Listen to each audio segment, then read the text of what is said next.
Salut à tous, bienvenue sur Wargame Lore TV, on continue la série de l'été avec le roman Génopère, je suis au chapitre 7. Ce chapitre 7 s'appelle Un invité difficile. Alors, je vous rappelle encore une fois que si c'est le chapitre 7, c'est forcément qu'il y a eu 6 chapitres avant. Ces chapitres, vous pouvez les voir dans la playlist qui est dédiée à Génopère, mais la particularité pour l'instant, c'est je trouve qu'on peut vraiment les prendre dans l'ordre que l'on souhaite. Donc vous regardez la playlist, s'il y a quelque chose qui vous intéresse plus ou moins, vous pouvez très facilement les prendre de façon détachée parce que à chaque fois, et c'est là où je trouve que le livre est vraiment très riche, on a vraiment des plans, des scènes sur un élément en particulier de l'univers de 40K, et à chaque fois on saute d'un élément à un autre. Alors il y a une petite trame narrative qui lie en fait ces éléments ensemble, là on va en avoir un petit extrait, mais en fait c'est très ténu, et honnêtement c'est complètement en dehors de la nécessité de comprendre en fait l'histoire globale. On est vraiment plus sur, on présente des éléments.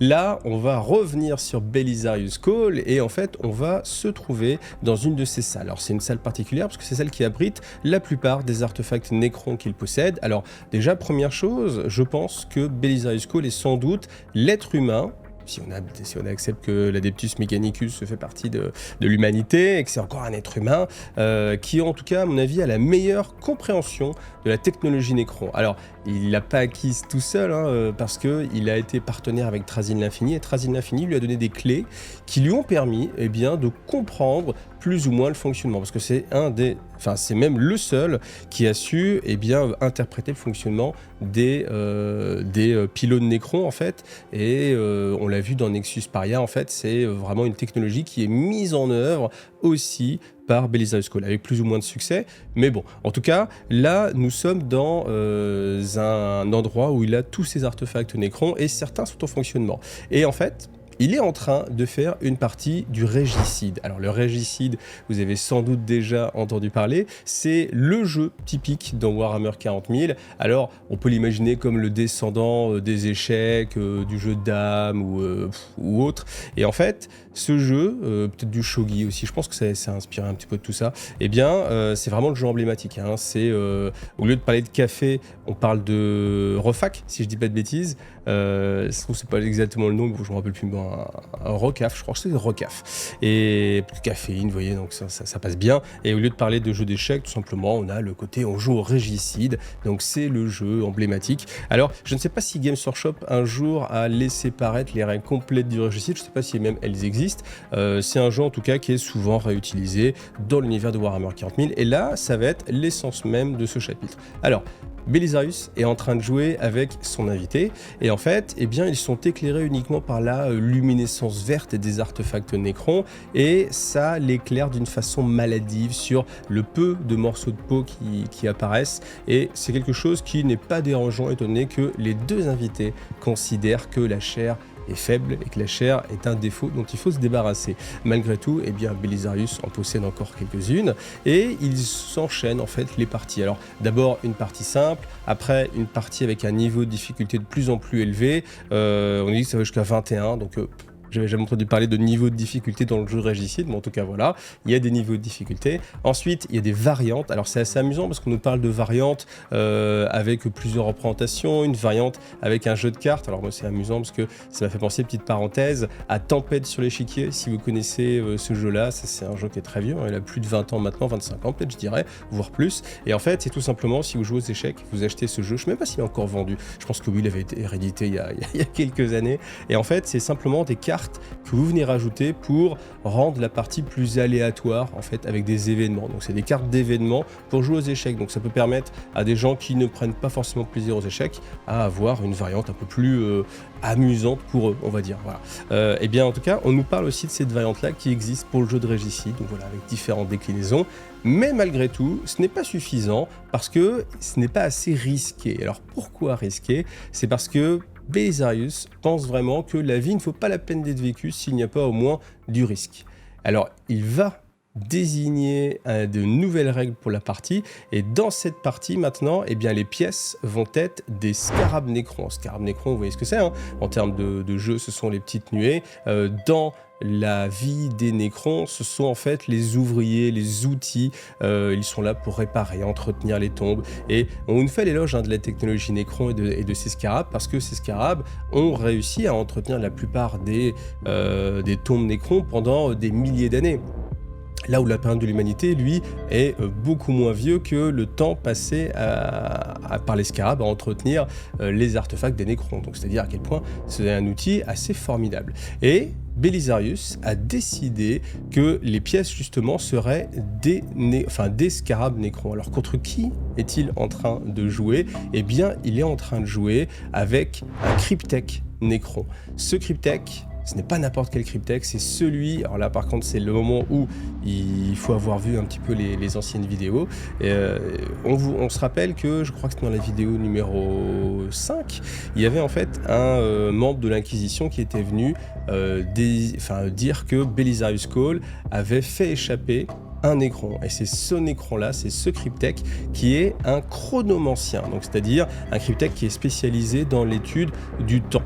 Et c'est assez intéressant parce qu'on nous a expliqué que Belisarius Cawl justement s'intéressait particulièrement à cette branche en fait des sciences Nécron, la chronomancie, et il est en train de jouer avec ce Nécron. Alors ce Nécron, eh bien, on nous apprend différentes choses, donc on nous décrit un petit peu son apparence. Donc tel les cryptechs, souvent on a un œil cyclopéen, donc c'est-à-dire un seul œil qui est très très grand, et en fait il y a comme des mèches de cheveux un peu. Alors moi j'imagine un peu tel Kerrigan, si vous voyez un peu dans Starcraft. Et en fait on nous dit que c'est pas de son corps d'origine, mais que ça a été rajouté par Belisarius Cawl parce que c'est tout simplement un moyen de contrôler la cryptech, parce que c'est une cryptech. Alors c'est quelque chose qui est assez étonnant pour Belisarius Cawl, c'est parce que elle s'identifie elle-même comme étant féminine, et vous verrez, tout au long de leur échange, eh bien, il y a une arrogance, enfin plus qu'une arrogance, un dédain et presque un dégoût de la part de la cryptech envers la race des humains, les primates. Et en fait, c'est assez amusant, Belisarius Cawl trouve ça assez amusant que, eh bien, ayant laissé leur corps biologique pour une enveloppe mécanique, eh bien, il y a quand même un genre qui est survécu en fait, et c'est vrai que c'est assez étonnant. En fait, on peut imaginer que si la chair est faible, il faut s'en débarrasser, eh bien, il n'y a plus ce besoin de reproduction, hein, le besoin primaire d'avoir des mâles et des femelles, et que de fait, il n'y a plus besoin de faire cette distinction, et qu'on est simplement une entité Nécron, et pas une femelle ou une cryptech. En tout cas, c'est un élément qui est important, et la cryptech se désigne comme une femme, et donc voilà, on va utiliser le L, voilà, donc c'est une invitée, et pas un invité comme ça avait été précisé à la base. Et donc, eh bien, ils vont jouer cette partie de Régicide. Et pourquoi Belisarius Cawl a décidé de la jouer non pas avec des pièces ordinaires, mais avec des scarabs Nécrons? Parce qu'il veut faire la démonstration de sa puissance et de son contrôle sur la technologie Nécron.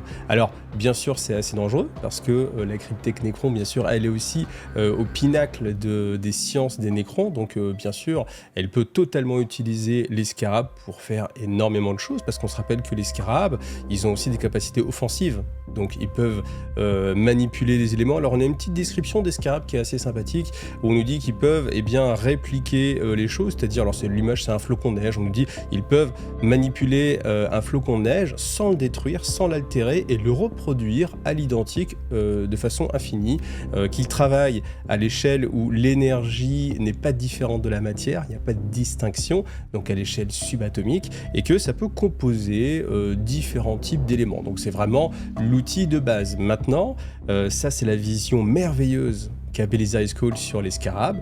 La vision de la cryptech sur les scarabs, elle, c'est que ce sont de simples outils, et elle compare ça à un caillou. Elle fait, un scarab, pour moi, c'est comparable à un caillou pour toi. Et elle dit, malgré tout, attention Belisarius Cawl, parce que tu te mets dans une position peut-être un peu difficile, parce que même un caillou peut briser les chaînes et peut briser la serrure dans laquelle je suis enfermé. Parce qu'en fait, elle est prisonnière. Elle n'est pas l'invitée de Belisarius Cawl, même si lui a tendance à la tourner de cette façon, en disant « mais parlons-nous gentiment », il a mis de la musique. Alors c'est amusant, c'est un passage aussi sympa, ça je vous en parle. Il écoute du Bach. Et oui, du Bach. Bach a survécu et est encore présent, alors pas en termes de personnes, mais son œuvre a survécu et est là quand même au 41e millénaire. Et il y a tout un débat en fait sur la musique. C'est-à-dire que cette musique, en fait, elle va être jouée tout au long de la partie, et tout au long de cet échange, en fait, on entend au fur et à mesure une symphonie de Bach. Et eh bien, la cryptech Nécron va admettre à un moment donné que la musique n'est pas désagréable, et que la suite mathématique qu'elle représente avec les notes est assez agréable et élégante. Et en fait, Belisarius Cole va rebondir dessus en disant, voyez, si on est capable, si l'humanité est capable de produire quelque chose qu'une machine comme vous, qui est la perfection mécanique, à vous écouter, eh bien, si la perfection mécanique reconnaît un attrait sur la musique qui a pu être créée par des primates, c'est bien que le primate n'est pas si inférieur que ça à la perfection mécanique. Vous voyez? Et il y a un petit jeu comme ça qui est assez sympathique entre les deux adversaires. Donc Belisarius Cole décide qu'on va utiliser des scarabs, et en fait, son mode de jeu en fait est assez particulier, c'est que ça va être du contrôle direct, c'est-à-dire qu'il donne accès à la cryptech au scarab, et il se donne lui-même accès au scarab, et en fait, c'est simplement un duel en fait je sais pas comment on peut appeler ça, peut-être que c'est et de la volonté, et des compétences de firewall, des compétences de piratage informatique, d'enchevêtrement de données, je ne sais pas comment on peut l'appeler, mais en tout cas, tout ça mélangé fait que pour bouger une pièce, eh bien, les deux vont utiliser en fait leurs ressources pour essayer de bloquer le mouvement, et si le mouvement est réalisé, parce que l'un des deux a pris l'ascendant sur l'autre, eh bien la pièce va se déplacer avec les règles du régicide classique. Donc on comprend que le but c'est d'emmener en fait une pièce sur une citadelle, sur le château adverse, un truc de ce genre-là. Le fait est que c'est ce qui plaît à Belisarius Cole, c'est d'avoir ce danger-là. Donc, vous savez, Belisarius Cole, il a cette capacité d'avoir des consciences différentes, et il peut choisir son état d'esprit. C'est quelque chose qu'on aimerait tous réussir à faire.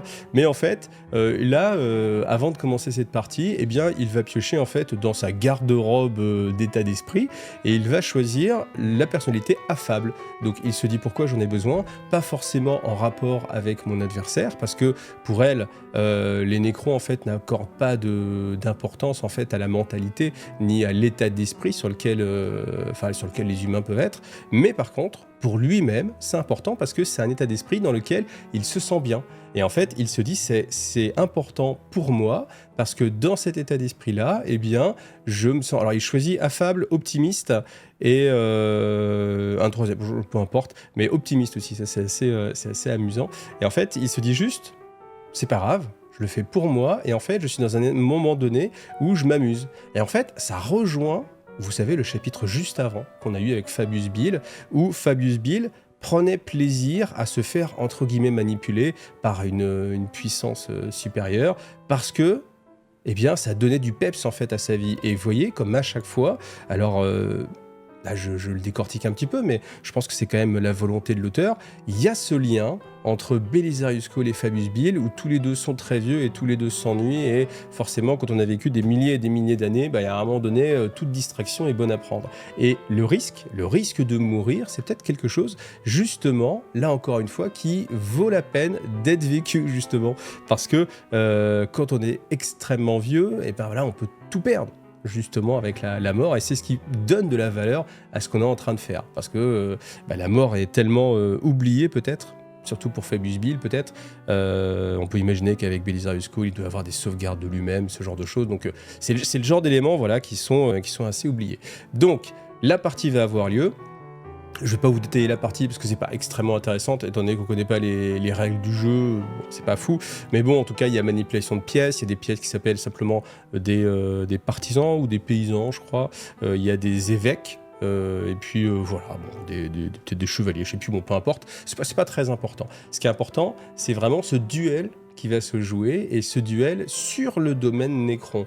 Belisarius Cole, en fait, va parler, bien sûr, avec son invité pendant qu'ils sont en train de jouer. Donc, la cryptech, elle va être vraiment que dans le dédain, l'arrogance, en disant les humains, vous jouez avec des technologies que vous ne comprenez pas, vous cherchez à manipuler la technologie Nécron alors que vous êtes très loin de pouvoir ne serait-ce que la comprendre, et c'est extrêmement risible. Vous cherchez à nous singer parce que, au final, vous n'êtes que des primates, et vous remplacez votre corps biologique pour le remplacer par une enveloppe mécanique, c'est ce que nous avons accompli d'une façon parfaite, parce que les matériaux que nous utilisons sont extrêmement plus pertinents que les matériaux que vous allez pouvoir utiliser. Notre technologie est bien plus développée, nos moteurs énergétiques sont bien plus développés que les vôtres, bien plus avancés, et malgré tout, vous cherchez à nous détruire comme des xénos qu'il faut éradiquer, alors que votre but ultime, c'est justement de remplacer votre enveloppe physique par une enveloppe mécanique. Et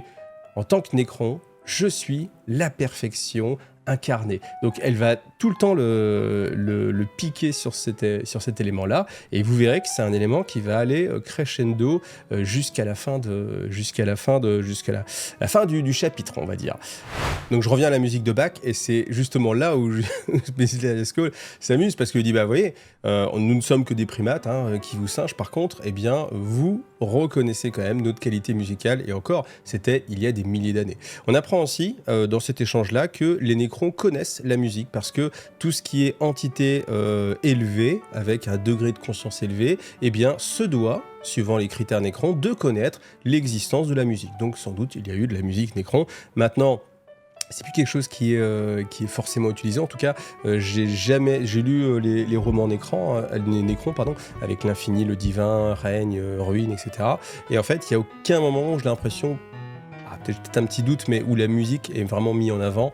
Voilà. Mais en tout cas, malgré tout, ils reconnaissent que la musique est l'essence même des êtres évolués. Donc, ce qui est plutôt quand même un compliment caché à demi-mot. Alors, le but de cette partie, encore une fois, c'est de montrer sa supériorité, ou en tout cas, il ne parle pas de supériorité, mais il parle d'équilibre. C'est-à-dire que, aux yeux de la Cryptek, eh bien, Belisarius Cawl n'a aucune importance, aucune connaissance, aucune valeur. Et en fait, Belisarius Cawl a envie de lui montrer sa valeur. Pourquoi ? Parce que dans un des coins de la pièce, eh bien, il y a une sorte de forme ovoïde cachée sous un drap. Et en fait, c'est un artefact de manipulation chronomantique, c'est-à-dire sans doute un artefact qui permet de manipuler le temps, et comme c'est le domaine d'expertise de la Cryptek, c'est bien sûr pour ça qu'il l'a libéré. Alors libéré pour, pour la recapturer, pour la remettre.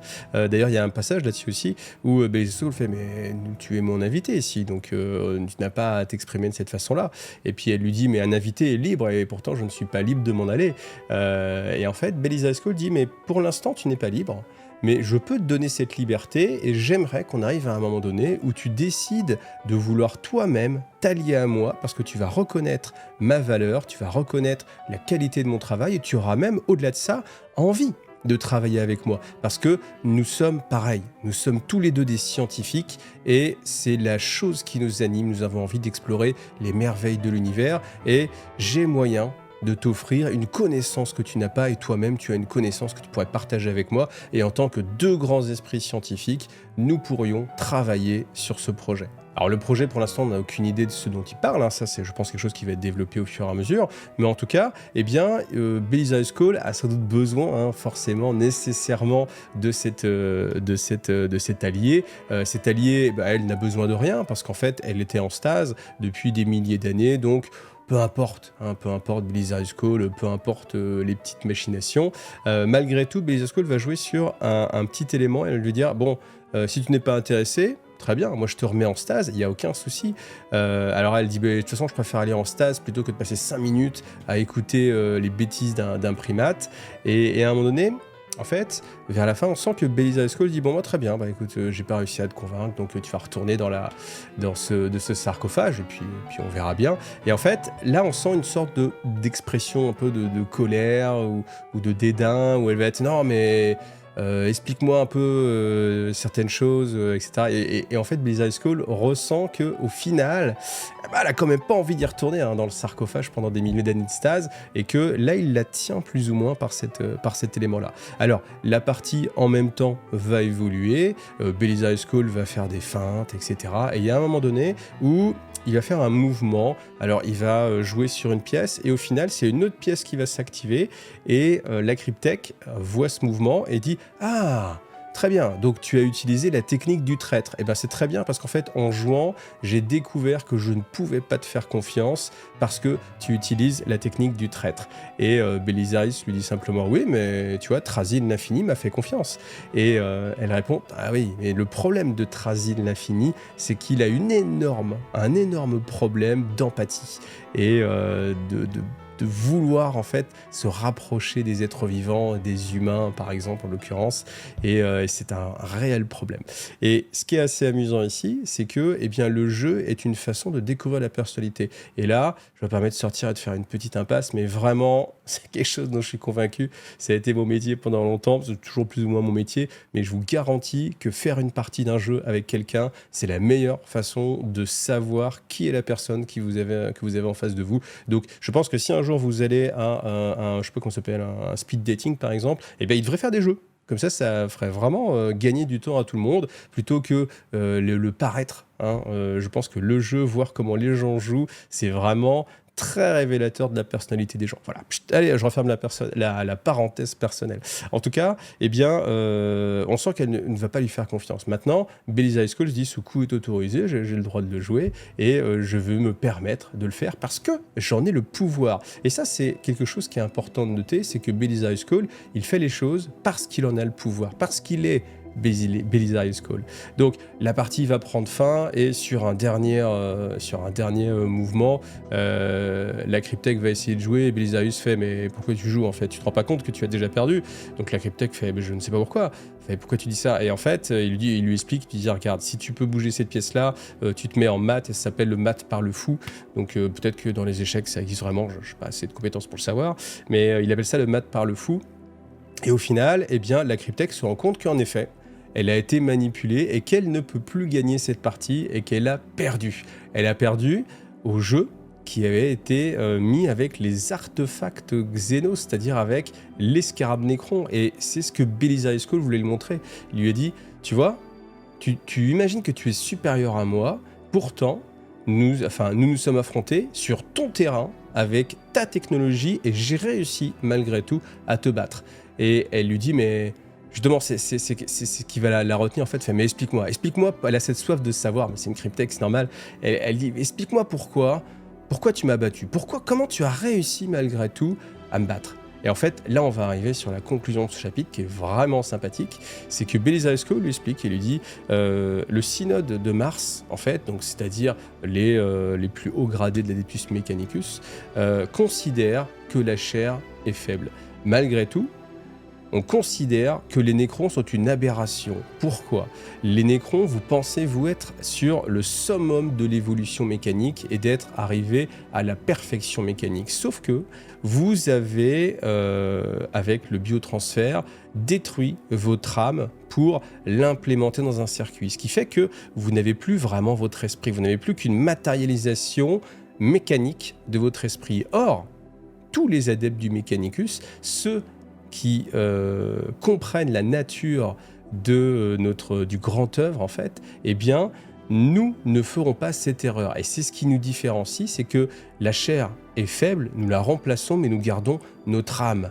Donc là, on peut imaginer qu'on parle vraiment du cerveau, même si je crois quand même qu'il y a moyen, on en avait parlé en commentaire, il y a des moyens quand même de remplacer le cerveau, et on a des prêtres du Mechanicus qui sont 100% mécaniques, on l'a déjà eu, mais là en tout cas, la faction de Belisarius Cawl, en tout cas son courant de pensée au sein du Mechanicus, c'est de dire il faut garder une partie humaine, c'est cette conscience, et cette conscience, cette âme, c'est ce qui les rend supérieurs. Et il lui explique ça, il lui dit tu es un être purement logique, tu es uniquement mu par la logique, le raisonnement. Et c'est ce qui t'a fait perdre, parce que moi, à l'inverse, j'ai improvisé, j'ai créé des plans qui n'étaient pas logiques, parce que j'ai pris des paris, j'ai pris des risques, des choses non calculées. Et c'est cette improvisation qui vient de mon âme, qui m'a rendu meilleur que toi. Et j'ai réussi à te démontrer que la chair est faible, il faut la remplacer par des mécanismes, il faut garder son âme. Et l'erreur d'un écran, c'est de ne pas avoir gardé votre âme, de n'être que des machines, et vous êtes par nature imparfait. Et voilà, ce chapitre était assez court, on n'apprend pas énormément de choses, mais en tout cas, on apprend des choses très pertinentes qui nous font réfléchir justement sur cette nature, cette dualité qu'il peut y avoir entre le Mechanicus et puis les Nécrons. Parce que, bien sûr, la chair est faible, c'est le but de l'Adeptus Mechanicus, remplacer le plus de parties biologiques par des parties mécaniques. On doit logiquement se dire qu'ils doivent idolâtrer les Nécrons. Les Nécrons qui sont summum de la technologie parce qu'ils ont une technologie qui est supérieure, bien meilleure, des corps qui peuvent endurer le passage du temps beaucoup plus facilement que même les corps mécaniques. On a le côté biologique où ils vont pouvoir pousser la vie à peut-être 300 ans avec des cures de revitalisation, ce genre de choses, mais voilà, on est sur cette maximum, ce cycle de vie. Après, Belisarius Cawl en est la preuve, on peut vivre mécaniquement depuis des milliers d'années, mais les Nécrons, eux, c'est encore bien au-delà. Malgré tout, il y a en effet cette question où on peut se dire, mais au final, Mars, au final, peut être inféodé aux Nécrons, étant donné que c'est le dieu-machine, c'est peut-être même l'incarnation des dieux-machines, donc voilà. Mais Belisarius Cawl, et dans ce livre-là, ce chapitre-là, on comprend pourquoi il y a une profonde différence entre l'Adeptus Mechanicus et les Nécrons. C'est cette âme. C'est cette volonté de garder l'esprit humain et de ne pas encoder son esprit dans des microprocesseurs ou ce genre de choses. Et c'est la grosse différence. Et c'est pour ça que l'Adeptus Mechanicus ne considère pas les Nécrons comme des entités qu'on peut vénérer. Voilà. Alors après, on peut imaginer quand même qu'il y a des branches, on peut tout imaginer, dans la galaxie de Warhammer 40 000, il peut se passer des tas de choses. Donc on peut imaginer que, on trouve des factions qui soient assez portées sur l'utilisation. Alors, l'utilisation d'artefacts Xenos, certes, mais en tout cas la vénération des Nécrons, ça c'est encore autre chose.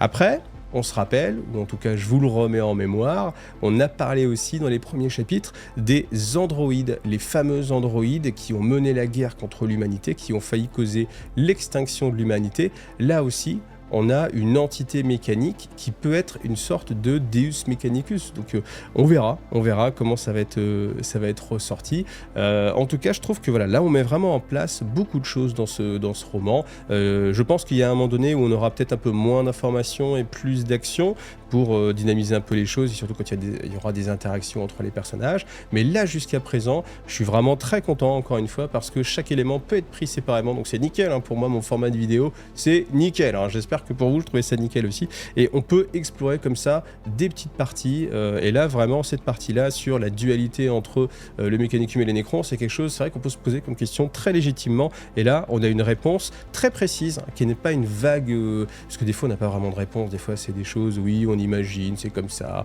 on rentre pas dans le détail. Là, en fait, c'est un fait extrêmement simple, c'est le fait que l'humanité, avec l'Adeptus Mechanicus, a gardé son esprit, son âme, et ce n'est pas le cas des Nécrons. Voilà.